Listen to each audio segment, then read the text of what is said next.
पार्टीलाई जनतासँग जोड्दै समाजवादको आधार तयार गर्ने सङ्कल्पका साथ 3 महिने अभियानमा देशका विभिन्न स्थानमा पुग्नुभएका केन्द्रीय समिति, प्रदेश समिति र विभिन्न स्तरमा क्रियाशील कमरेडहरू, कार्यक्रममा सहभागी हुँदै गर्नुभएका सम्पूर्ण आदरणीय आमा बुवा, दिदी बहिनी तथा दाजुभाइहरू, देशभरि नै यो कार्यक्रमलाई सम्प्रेषण गर्न सक्रिय सबै पत्रकार मित्रहरू, जनतासँग माओवादी विशेष रूपान्तरण अभियानको शुभारम्भको यो ऐतिहासिक अवसरमा यहाँहरू सबैमा हार्दिक अभिवादन व्यक्त गर्दछु। नेपाली जनताको बलिदानपूर्ण सङ्घर्षबाट प्राप्त उपलब्धिमाथि प्रहार भइरहेको र प्रतिक्रियावादी तथा पुनरुत्थानवादी शक्तिहरूले पुनः शिर उठाउने जमर्को गरिरहेको चुनौतीपूर्ण समयमा हामी यो अभियानको सुरुवात गर्न गइरहेका छौँ।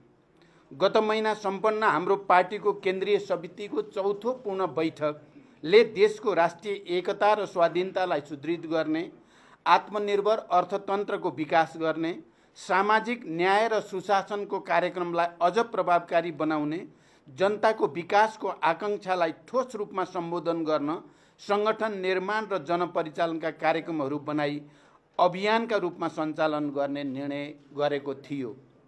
पार्टीको सोही निर्णयलाई प्रभावकारी ढङ्गले कार्यान्वयन गर्न आज भदौ 16 गते देशका 6743 वडाहरूबाट एकैसाथ अभियानको उद्घाटन भइरहेको छ। सर्वप्रथम म यो अभियान सफलताको शुभकामना दिँदै अभियानले पार्टीभित्र नयाँ ऊर्जा सिर्जना गर्ने र जनतासँगको सम्बन्धलाई अझ बलियोसँग स्थापित गर्ने विश्वास व्यक्त गर्दछु। आदरणीय जनसमुदाय, परिवर्तनको नेतृत्व गरेको हाम्रो पार्टी यति बेला इतिहासकै चुनौतीपूर्ण अवसरका बीचमा खडा छ। इतिहासले हामीमाथि ठुलो जिम्मेवारी सुम्पेको छ। हाम्रो पार्टीको नेतृत्वमा भएको जनयुद्ध र 12 बुँदे समझदारीका आधारमा भएको जनआन्दोलनका बलमा स्थापित सङ्घीय लोकतान्त्रिक गणतन्त्रलाई संस्थागत गर्दै समाजवादको आधार तयार पार्ने जिम्मेवारी इतिहासले हामीलाई सुम्पेको छ। परिवर्तनको रक्षा गर्दै संविधानमा उल्लेखित समाजवाद निर्माणको आधार खडा गर्ने, सुशासन, सामाजिक न्याय र समृद्धिको राष्ट्रिय अभिभारा पुरा गर्ने जिम्मेवारी पनि हाम्रो काँधमा छ। हो, इतिहासको यही अत्यन्त गम्भीर, सङ्क्रमणकालीन र संवेदनशील जिम्मेवारी पुरा गर्ने मोडमा हामी खडा छौँ। जनतासँग माओवादी विशेष रूपान्तरण अभियानको उद्घाटन गरिरहँदा मैले के देखेको छु भने, सिङ्गो पार्टी एक ढिक्का भएर अगाडि बढ्ने हो भने हाम्रा अगाडि खडा भएका सबै चुनौतीहरूको सामना गर्न सकिन्छ र पार्टीलाई देशकै बलियो र भरोसा योग्य पार्टीका रूपमा रूपान्तरण गर्न सकिन्छ। समाजवादको आधार तयार पार्ने नयाँ चरणको आन्दोलनको नेतृत्व लिन पार्टीलाई सक्षम बनाउने अठोटका साथ यो अभियानले सफलता प्राप्त गर्ने मैले विश्वास लिएको छु। आज हामी देशका सबै ओडामा अभियानको नेतृत्व गर्दै भेला भएका छौँ। आजको दिन पार्टीको जीवनका लागि, देशको पनि उज्जवल भविष्यका लागि जनताका सपना पुरा गर्ने ऐतिहासिक दिन बनाउनु छ। आजको दिनलाई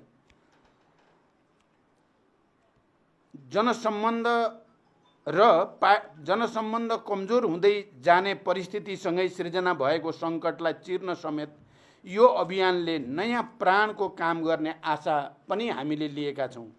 त्यसैले यो अभियानले एकातिर आजको युगको नेतृत्व गर्ने विचार निर्माणका लागि आधार तयार पार्नेछ भने अर्कोतर्फ यो नेतृत्वको लागि आवश्यक क्रान्तिकारी र सबल सङ्गठनको निर्माण गर्न मद्दत गर्नेछ। यसका साथै यो अभियानले जनतामाझ पुगेर आजको युग सापेक्ष अग्रगामी सभ्य राजनीतिक संस्कार र चिन्तनको समेत विकास गर्न मद्दत पुग्नेछ। अहिले मेरो नेतृत्वमा रहेको सरकारले सामाजिक न्यायको प्रत्याभूति, सुशासन, सार्वजनिक सेवा प्रवाहमा जनताको सहज पहुँच र विकासलाई मुख्य प्राथमिकता दिँदै काम गरिरहेको छ। सरकारले इतिहासले नै सम्झिने गरी कैयौँ साहसिक र जनपक्षीय कामहरू अगाडि बढाइरहेको छ। एकपछि अर्को गर्दै सरकारबाट अघि सारिएका कामहरूले जनतामा राजनीति र व्यवस्थाप्रति नै विकास हुँदै गएको निराशा चिरेर आशा र भरोसाको वातावरण सृजना गरिरहेको छ। राजनीतिक र सामाजिक अराजकताको स्थानमा सकारात्मक भाष्यको निर्माण हुँदै सरकार र प्रणालीप्रतिको विश्वास क्रमशः बढ्दै गएको छ। तर हामीले आफैले गरेका राम्रा काम पनि जनतासम्म पुर्याउन सकेका छैनौँ। यो अभियानले सरकारका तर्फबाट भइरहेका जनपक्षीय कामहरूलाई समेत जनतामा सम्प्रेषण गर्दै सरकार र जनता बीचको एकतालाई अझ सुदृढ गर्नेछ।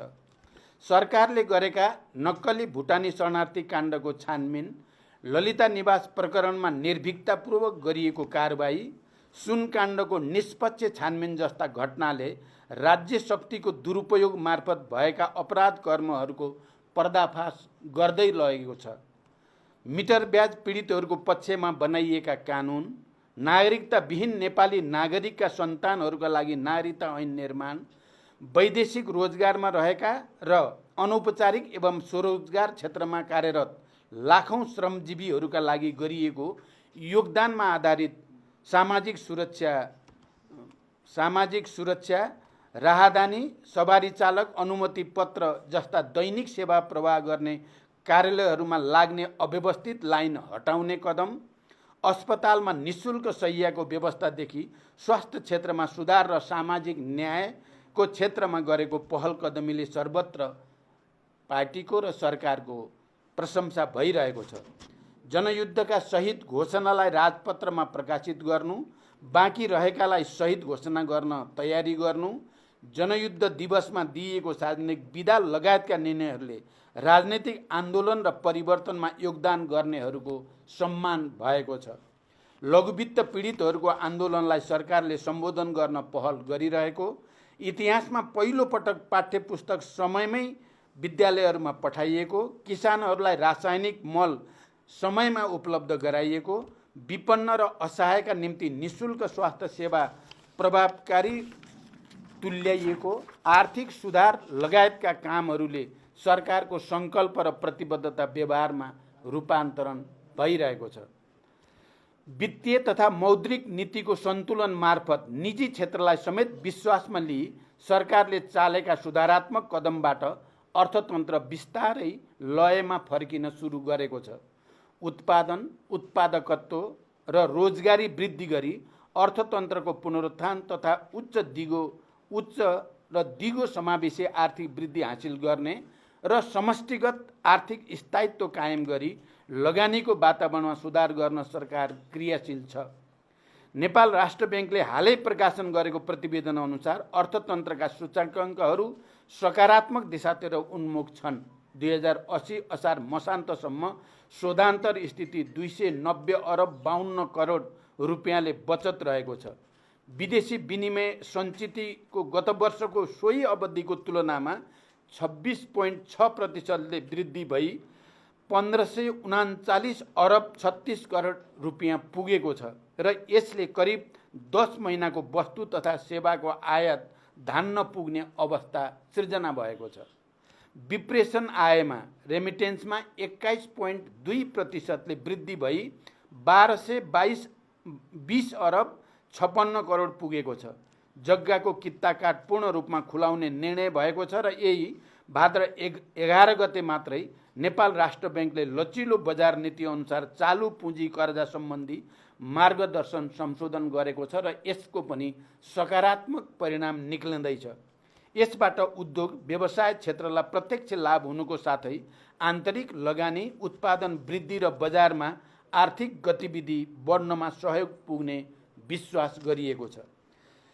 यसैगरी सरकारले चालेका जनमुखी कदमहरूले जनतामा परिवर्तनप्रति असन्तोष बढाएर सङ्घीय लोकतान्त्रिक गणतन्त्रलाई कमजोर पार्ने तथा प्रमुख राजनीतिक दल र नेताहरूलाई बदनाम गरी राष्ट्रलाई नै असफल बनाउने षड्यन्त्रहरूलाई गतिलो जवाफ दिएर जनतामा नयाँ आशा जगाउँदै लगेको छ। जनतामा अब केही हुन्छ भन्ने सकारात्मक सोचको विकास र नयाँ आशाको रक्त सञ्चार भइरहेको छ। यो आजको कामको परिणाम मात्र नभई नेपाली जनताको न्याय र मुक्तिको उद्देश्यमा आधारित महान जनयुद्ध र जनआन्दोलनको क्रममा खाएको मुक्ति या मृत्युको शपथ र नयाँ परिवेशमा हामीबाट गरिएको सङ्कल्पको निरन्तरता हो। दृढ इच्छा शक्तिका साथ अव्यत्य सङ्कल्प गरे के हुँदैन र भन्ने मान्यता आज व्यवहारमा पुष्टि हुँदै गएको छ। सुशासन, समृद्धि र सामाजिक न्यायको क्षेत्रमा वर्तमान सरकारले गरेका कामहरूले पार्टीको आन्तरिक जीवनमा देखिएका कतिपय आशंका र अविश्वासहरू पनि मेटिँदै एकतालाई सुदृढ गर्न सहयोग पुर्याएको छ। देशभरिका जनता र कमरेडहरूमा आशा र उत्साह बढ्दै गएको छ। अभियानका क्रममा यी सबै विषयहरू जनतामाझ सम्प्रेषण गर्ने र जनताका आशा, अपेक्षा, आलोचना, सुझाव र प्रतिक्रियालाई ग्रहण गर्दै सुशासन र सामाजिक न्यायका पक्षमा सरकारले चालेको अभियानलाई अझ सशक्त बनाइनेछ। कमरेडहरू, यी उपलब्धिका बावजुद परिवर्तनलाई नरुचाउने, इतिहासको रथलाई उल्टो दिशामा लैजान खोज्ने र सरकारको लोकप्रियताबाट अतालिएका कतिपय तत्त्वहरूले सरकार विरुद्ध घेराबन्दी गर्ने, भ्रम छर्ने, यो वा त्यो रूपमा सरकारको कामको प्रशंसा वा चर्चाबाट जनताको ध्यान विमुख गर्ने कसरतहरू भइरहेका छन्। सरकारलाई काम गर्न नदिन विभिन्न कोणबाट भइरहेका यी हरकतहरू गलत त छन् नै, तर यो घेराबन्दीले झनै जिम्मेवार ढङ्गले सबल, सक्षम भएर आन्दोलनमा अविचलित रूपमा अघि बढ्नै पर्ने कार्यभार समेत हाम्रो सामु थपिदिएको अनुभूत हुने गर्दछ। त्यसैले हाम्रो अस्तित्व हामीमा नै निर्भर छ भन्ने कुरा बिर्सनु हुँदैन। हामीले कस्तो विचार विकास गर्छौँ, हामीले कस्तो सङ्गठन निर्माण गर्छौँ, हामीले जनताका मुद्दाहरूलाई के कसरी र कुन स्तरमा उठाउँछौँ, हामीले आफ्ना कमजोरीप्रति कस्तो आत्मालोचना र आत्मसमीक्षा गर्छौँ, हामीले हाम्रा राम्रा कामहरूको प्रचार के कसरी गर्छौँ भन्ने जस्ता कुराले हाम्रो र सिङ्गो कम्युनिस्ट आन्दोलन एवं समाजवादी क्रान्तिको आधार तयार पार्ने आन्दोलनको भविष्य निर्भर रहन्छ। वर्तमान सरकारले गरेका लोकप्रिय र जनमुखी कामहरू बारेमा आम पार्टी पङ्क्ति र जनतामाझ व्यवस्थित प्रचार गर्न नसक्दा भ्रमपूर्ण प्रचार गर्नेहरूले ठाउँ पाएकोले सरकारबाट भएका कामहरूलाई एकीकृत माध्यमबाट जनताका बीचमा पुर्याउन सिङ्गो पार्टी एकजुट भएर लाग्न जरुरी छ र यो अभियानले त्यो कार्यभार पनि पुरा गर्नेछ। यी कामलाई जनतामाझ स्थापित गर्ने जिम्मेवारी र चुनौती समेत हाम्रो सामु छ। मैले केन्द्रीय समितिको बैठकमा समेत यो कुरामा विशेष जोड दिँदै 3 महिने अभियानका माध्यमबाट हाम्रो पार्टी 8औं महाधिवेशनको मूल स्पिरिटका आधारमा विचारको विकास, सङ्गठन निर्माण र सांस्कृतिक रूपान्तरण गर्न सक्षम हुने विश्वास व्यक्त गरेको थिएँ। पार्टीको 8औं महाधिवेशनमा हामीले नयाँ परिस्थितिले निम्त्याएका नयाँ सङ्कटको सामना गर्न सर्वाधिक महत्त्वको कुरा वैचारिक राजनीतिक स्पष्टता कायम गर्ने निष्कर्ष हामीले निकालेका थियौँ। 8औं महाधिवेशनको दस्तावेजमा सांस्कृतिक रूपान्तरणका लागि हाम्रो आजको अवस्था सुहाउँदो सांस्कृतिक क्रान्तिको प्रक्रिया अगाडि बढाउनु पर्ने प्रस्ताव गरिएको छ। यस दृष्टिबाट समाजवादको आधार तयार पार्नका लागि निश्चित योजनासहित सबै नेता तथा कार्यकर्ताहरू जनतासँग जोडिएर उत्पादन कार्यमा सहभागी हुनुको साथै सामूहिक रूपमा विचार, संस्कृति र समाजवाद निर्माणको विषयमा गम्भीर बहस छलफलको प्रक्रियाबाट अगाडि बढ्न पनि त्यत्तिकै जरुरी छ। अभियानका क्रममा हामीले सबै जनताका घरमा पुग्ने योजना निर्माण गरेका छौँ। यसको अर्थ हामी लाखौँ जनतासम्म पुग्नेछौँ, जनताका कुरा सुन्नेछौँ, जनताको सुझाव र आलोचना ग्रहण गर्नेछौँ। हिजो अत्यन्तै भीषण सङ्घर्षका कठिन क्षणमा हामीलाई जनताले विश्वास गरेर साथ दिएकै कारणले हाम्रो आन्दोलनले सफलता प्राप्त गरेको हो। आज जनतासँगको सम्बन्ध कमजोर भएको स्थिति छ, तर बिर्सनै नहुने कुरा के हो भने जनता परिवर्तनकै पक्षमा छन्। जनता समृद्धि चाहन्छन् र जनता सुशासन चाहन्छन्। अनि योसँगै हामीले जनतालाई विश्वास दिलाउनु पर्दछ नेपाली समाजको परिवर्तन र रूपान्तरण माओवादीले नै गर्न सक्दछ। माओवादीकै नेतृत्वमा मात्रै समृद्ध नेपाल सम्भव छ। तसर्थ कमरेडहरू, जनतासँग हामीले भन्न सक्नुपर्दछ, हाम्रा गल्ती कमजोरीका लागि हामी आत्मालोचित हुन चाहन्छौँ, हामी सुध्रिन चाहन्छौँ। त्यसका लागि अभियान सहित तपाईहरूको घर दैलोमा छौँ। कमरेड लेनिनले भन्नुभएको छ, यदि तपाईँ इमान्दार हुनुहुन्छ भने आलोचनाबाट डराउन हुन्न, बरु जहाँ जहाँ जनता छन् त्यहाँ त्यहाँ गएर काम गर्नुपर्दछ र आफूलाई रूपान्तरण गर्नुपर्दछ। इमान्दार मानिसले मात्रै साँचो अर्थमा वास्तविक आत्मालोचना गर्न सक्दछ र इतिहासबाट सिक्न सक्दछ। आदरणीय जनसमुदाय एवं कमरेडहरू, हामीले अभियानका क्रममा स्थानीय सन्दर्भमा समेत सुशासन, सार्वजनिक सेवा प्रवाहमा सहज पहुँच र सामाजिक न्यायसहितको विकासमा जोड दिन जरुरी छ। अहिले स्थानीय तहहरू केही स्रोत र साधनबाट सम्पन्न छन्।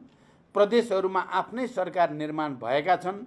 हाम्रै सङ्घर्षको फलस्वरूप केन्द्रीकृत राज्य सत्ता सङ्घीयता कार्यान्वयनको तहमा गएको छ। तर स्थानीय तह र प्रदेशहरूले जनताको अपेक्षा अनुरूप जनताका मुद्दाहरूको सम्बोधन गर्न सकेनन्, सुशासन कायम गर्न सकेनन्, विकास निर्माणका कामहरू अगाडि बढाउन सकेनन् र सामाजिक न्याय कायम गर्न सकेनन् भने यसको बहानामा सङ्घीय लोकतान्त्रिक गणतन्त्रमाथि नै प्रहार गर्ने तत्त्वहरूले टाउको उठाउने खतरा रहन्छ। त्यसैले अभियानकै क्रममा स्थानीय तहमा समेत जनतासँग जोडिएका सुशासन, सामाजिक न्याय र विकासका कामहरूमा पार्टीले विशेष चासो र जोड दिन जरुरी छ। मैले बारम्बार भन्दै आएको छु, अबको हाम्रो लडाईँ स्थायित्वका निम्ति, समृद्धिका निम्ति र विकासका निम्तिको लडाईँ हो। किनकि सर्वत्र हामीले विरासतमा राम्रो चिज मात्रै प्राप्त गरेका छैनौँ। यहाँ व्यथितिको डङ्गुर छ, कुशासनका चाङ छन्, ठुल्ठुला सेटिङहरू छन्। यी व्यथितिहरूलाई सच्याउने, सेटिङहरूलाई भत्काउने र देशलाई साँच्चै नै सुसंस्कृत, सभ्य र समृद्ध बनाउने लडाईँमा हामी छौँ। सरकारको नेतृत्वको नाताले मैले यो चुनौतीपूर्ण अवसरको रूपमा स्वीकार गरेको छु। अब यसलाई गन्तव्यमा पुर्याउन सोही अनुरूपको बलियो र क्रान्तिकारी पार्टी निर्माणको आवश्यकता रहेको मैले केन्द्रीय समिति बैठकमा निकै जोड दिएर उठाएको छु। त्यसैले यो 3 महिने अभियानले सरकारले अघि बढाएको पहल कदमी र पार्टीले अघि सारेको अभियानलाई लक्ष्यमा पुर्याउन ठोस भूमिका खेल्नेछ र यहाँहरू सबै यही स्पिरिट र क्रान्तिकारी भावनाले जनतामाझ जानुहुनेछ भन्ने विश्वास मैले लिएको छु। कमरेडहरू, अहिले अभियानका क्रममा हाम्रो सक्रियता र जनतामाझ हामी पुग्ने अवस्थाले राजनीतिक प्रणालीप्रति जनताको गुम्दै गएको विश्वासलाई समेत फर्काउने र रूपान्तरणका लागि ऊर्जा प्राप्त गर्ने अवस्था सिर्जना हुनेछ। कमरेड लेनिनले नै भने चाहिँ अत्यन्त उन्नत सिद्धान्तको आधारमा चल्ने पार्टीले मात्रै जनताको नेतृत्व गर्न सक्दछ। अहिले नेपाली समाजको नयाँ चरणको क्रान्ति अर्थात् समाजवादी क्रान्तिको नेतृत्व गर्न हाम्रो पार्टी त्यही अग्रदस्ता बन्नुपर्ने अनिवार्यता रहेकोमा म पुनः जोड दिन चाहन्छु। नेपालको राजनीतिक आन्दोलन नयाँ चरणमा प्रवेश गरेको छ। पहिलो सङ्गठित राजनीतिक आन्दोलन 7 साल वरिपरि सम्पन्न भयो। यसले राणा शासन समाप्त गर्यो। दोस्रो महत्त्वपूर्ण आन्दोलन 46 सालको आन्दोलन हो, जसले निरङ्कुश पञ्चायती व्यवस्थालाई समाप्त गर्यो। तेस्रो 10 वर्षे महान जनयुद्ध र 19 दिने ऐतिहासिक जनआन्दोलनको अवधि थियो, जसको बलमा राजतन्त्रको अन्त्य भयो र गणतन्त्रको स्थापना भयो, जसमा मधेस आन्दोलन र अन्य उत्पीडित वर्ग जातिको आन्दोलनको पनि उत्तिकै महत्त्वपूर्ण भूमिका रह्यो। अब नयाँ अर्थात् समाजवादको आधार निर्माणको चरणमा नेतृत्व गर्ने नयाँ राजनीतिक शक्ति आजको आवश्यकता हो। हाम्रो पार्टीले नेपालको वामपन्थी एवं लोकतान्त्रिक आन्दोलनको समग्र पुनर्गठन र एकीकरणको नेतृत्व लिनुपर्नेछ। यसका लागि कम्युनिस्ट आन्दोलनलाई युग, समय, चेतना र नयाँ पुस्ताका सपनाहरूसँग एकाकार गर्न सक्नुपर्दछ। साधारण नेतृत्वले पार्टी बनाउँछ, तर विशेष नेतृत्वले मात्रै आन्दोलन बनाउँछ, इतिहास बनाउँछ र बनाउँछ नयाँ युग। त्यसका लागि हामीले आफ्नै पुनर्गठन, आफ्नै सबलीकरण र रचनात्मक रूपान्तरण गर्न सक्नुपर्दछ। अनि मात्र यो पार्टीले नयाँ वैचारिक राजनीतिक संश्लेषणको आधारमा समग्र वामपन्थीहरूको एकता र सुदृढीकरणको नेतृत्व गर्न सक्दछ, युगको नेतृत्व गर्न सक्दछ। यो अवसरलाई हामी कसैले पनि गुम्न दिन हुँदैन। प्रिय कमरेडहरू, हामी हजारौं ती महान शहीदहरूका सपना, हजारौं बेपत्ता योद्धाहरूको त्याग र बलिदानको कीर्तिमान र हजारौं घाइते अपाङ्ग र लाखौं करोडौं जनताको रगत पसिनाबाट आएको परिवर्तनको रक्षाको निम्ति उहाँहरूप्रति सच्चा श्रद्धाञ्जली र उहाँहरूको सपना पुरा गर्ने प्रतिबद्धताका निम्ति पनि हामीले यो अभियानलाई सफलतासम्म पुर्याउन जरुरी छ। मैले बारम्बार भन्दै आएको छु, मेरो जीवन सङ्घर्ष र आन्दोलन भन्दा पर छैन। देश र जनताप्रति समर्पित हुँदै नेपाली समाजको रूपान्तरणका लागि योगदान गर्ने बाहेक मेरो अन्य कुनै उद्देश्य पनि छैन। जीवनको युवा अवधिदेखि मेरो पूर्ण समय क्रान्ति, परिवर्तन र जनताको पक्षमा बित्यो। अब जनताले चाहेको सुशासन, समृद्धि र सामाजिक न्यायका क्षेत्रमा दृढतापूर्वक अगाडि बढ्ने प्रतिज्ञा मैले लिएको छु। हिजो क्रान्तिको क्षणमा होस् या आज शान्तिको क्षणमा, मेरा हरेक पाइला, हरेक क्षण, हरेक समय देश र जनताकै पक्षमा बितेका छन्। मेरो नेतृत्वले नेपाली समाजमा के कति परिवर्तन ल्यायो या ल्याएन, यसको समीक्षा जनता र इतिहासले गर्ने नै छ। मैले यो पनि भन्ने गरेको छु, अबको मेरो बाँकी जीवन नेपाली समाजको चरित्र अनुरूप वैज्ञानिक विचारको विकास गर्दै समाजवादको आधार तयार पार्नेतर्फ केन्द्रित हुनेछ। समाजवादी क्रान्तिको तयारी गर्ने हाम्रो सङ्कल्पसँगै हाम्रो काँधमा इतिहासले एउटा ठुलो जिम्मेवारी दिएको छ। त्यसैले यो 3 महिने अभियान इतिहासले सुम्पेको त्यही जिम्मेवारीको ठोस आधार तयार पार्ने समय समेत हो।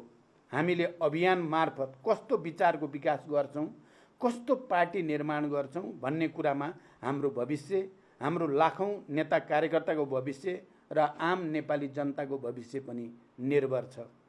तसर्थ यो अभियानका क्रममा तपाईका हरेक पाइला, तपाईका सोच, चिन्तन, कार्यशैली, समय हामी सबैको, नेपाली जनताको र विश्वका श्रमजीवी जनताको भविष्य निर्माणमा अघि बढ्नेछन् भन्ने विश्वास लिएको छु। आदरणीय जनसमुदाय, पार्टी रूपान्तरणको यो विशेष अभियानमा हामी तपाईको घर दैलोमा आउँदैछौँ। मलाई राम्रोसँग बोध छ, माओवादी आन्दोलनसँग तपाईहरूको विशेष आत्मीयता छ, विशेष अपेक्षा पनि छ र केही असन्तुष्टि पनि छ। अहिले माओवादी केन्द्रकै नेतृत्वमा सरकार बनेपछि यहाँहरूमाझ अब केही हुन्छ कि? श्रमजीवी जनताले देखेको सपना पुरा हुन्छन् कि? शोषण र विभेद अन्त्य भई सामाजिक न्याय सहितको नयाँ समाज स्थापित हुन्छ कि भन्ने आशा पुनः पलाएको छ। सरकारले गरेका सुशासनमुखी कामबाट राजनीतिप्रति भरोसा जागेको छ।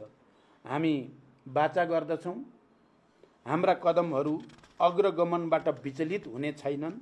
जनताले देखेका सपना, जनताका अपेक्षा पूरा गर्ने दिशामा हाम्रो राजनीति र हाम्रो सङ्गठन निरन्तर गतिशील र क्रियाशील रहनेछ। कतिपय गल्ती कमजोरी रहे पनि इतिहासबाट पाठ सिक्दै यो अभियान मार्फत हामी जनताको बलियो, क्रान्तिकारी र भरोसायोग्य पार्टी बन्ने प्रक्रियामा छौँ। अभियानका क्रममा यहाँहरूको रचनात्मक र ऊर्जाशील सहभागिताका लागि पनि म हार्दिक अपिल गर्न चाहन्छु। अन्त्यमा सम्पूर्ण कमरेडहरू केन्द्रीय समितिको स्पिरिट र निर्णय अनुसार तोकिएको जिम्मेवारी र कार्यक्षेत्रमा खटौँ। पार्टी र जनता बीच नङ मासुको सम्बन्ध स्थापित गरौँ। घेराबन्दी र चुनौतीहरू छिचोल्दै सकारात्मक भाष्य र सुनौलो भविष्य निर्माणमा केन्द्रित हौँ। समाजवादको भविष्य उज्जवल छ, हाम्रो जित सुनिश्चित छ। धन्यवाद र क्रान्तिकारी अभिवादनसहित फेरि एकचोटि सबैलाई धन्यवाद भन्न चाहन्छु। धन्यवाद, अभिवादन।